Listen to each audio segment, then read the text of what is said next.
So back by popular demand, here's a rundown of the games I played in 2021. We're going through my top 5, my replays, games I didn't finish, and what I plan to play this year. So in my top 5, number 5 we have The Forest. It's a co-op game where you're playing on an island and there's zombies and you have to try and survive and build stuff. If you build near the plane, it's doable, otherwise it's a very hard game. It's a great co-op experience, managed to finish it with my brother, really liked it. Number 4 we have Overcooked 2. Again, this is a game which has very little story to it, but it's a fantastic co-op game. And this year, I was basically just looking for games that were fun and had enough of a narrative to be interesting. Here we're just cooking to save the onion and the dog, and I was fine with that. At number 3, we have Gabrielle Knight, The Sins of the Fathers. This is Gabrielle Knight 2. It's a point-and-click adventure where you're solving a voodoo murder in New Orleans, and there's so much depth to all the characters in this game. This was a game when game developers didn't have NPCs and it was all about character. This is such a good story. Like, I found the game itself quite hard to play. Like, some of the puzzles were quite hard to solve, so I used a walkthrough, but the fact that I would still play the game with the walkthrough because the story was that enjoyable is a sign. At number 2 we have Control, which is the most modern game on the list. This is by Remedy. I love the games by Remedy. The story's about you're an agent in an FBI headquarters being invaded by paranormal entities. You have superpowers as well. It's a really fun game to play. It's a bit shorter than I would have liked. At number 1 we have a retro classic, Vampire the Masquerade Bloodlines. This somehow escaped my notice.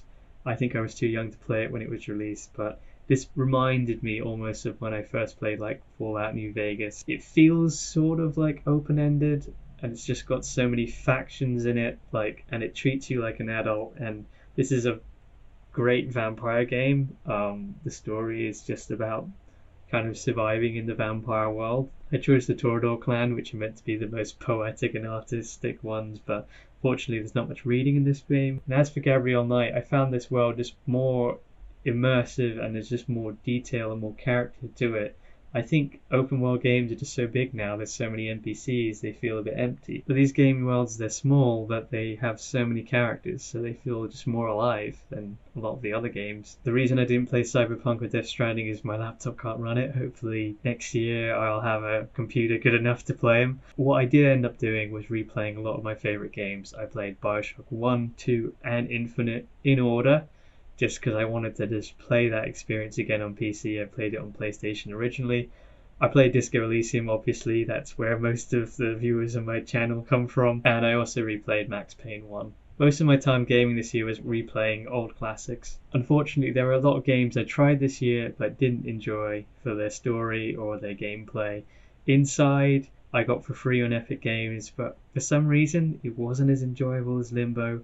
It's almost like Playdead are making their games more realistic with graphics, but it's actually making the game worse. Limbo was the best because it was so minimalist and you got this feeling of just being in complete darkness and emptiness. In Limbo you were searching for your sister, but inside there didn't seem to be a real goal, and so it just didn't seem that interesting to keep running through it, and I just ended up stopping halfway through. I tried playing Pathologic, but it was too broken for me. I did like the style, but the game just doesn't work gameplay wise. It was just so frustrating and just very hard. I tried playing Else Heartbreak, but it's a completely unplayable game. I had so much expectation and hope for this game because it was made by one of the people that worked on Hotline Miami, and the art style looks great for it, but it's such a bad game. It doesn't work. I wish I could refund this game. Tried playing Project Zomboid and Don't Starve, but both as co-op games are just downers because from the start you know it ends with you dying, and it's just one of those games where you just have to keep going until you die. And that's just not a motivating goal for me as a player. I played The Escapist 2, and that was fine, but by the time you're good enough to actually pass a level, you've kind of exhausted the fun of the game. You kind of gotten used to it enough to not want to break out of more prisons. It's almost like the Prison Break TV series. It should just ended on the first level.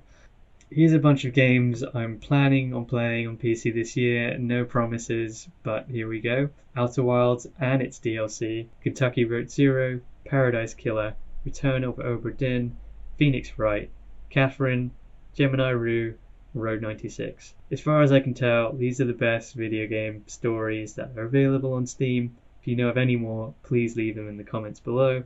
Hopefully I'll get through the best of these and find some of the best video game stories that are out there today.